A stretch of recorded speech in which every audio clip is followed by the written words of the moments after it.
దేవుని గురించి ఎవరండి చెప్తున్నారు చెప్పండి? దేవుని పరువు పూర్తిగా తీసేశారండి.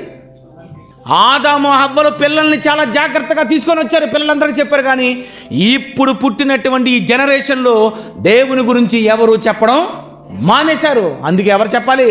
అందుకే 2000 సంవత్సరాల క్రితం దేవుని గురించి, దేవుని పరిచయం చేయడానికి వచ్చినదే యేసుక్రీస్తు వారండి.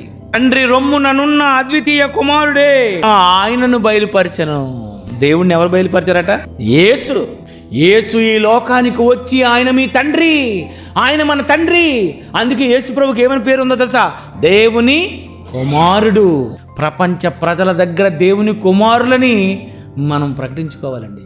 అందుకే దెయ్యం కూడా చివరికి అంటుంది యేసు ప్రభు దగ్గరికి వచ్చి, యేసు సర్వోన్నతుడైన దేవుని కుమారుడు. ఎంత చక్క పిలుస్తుందండి అది, దేవుని కుమారుడా.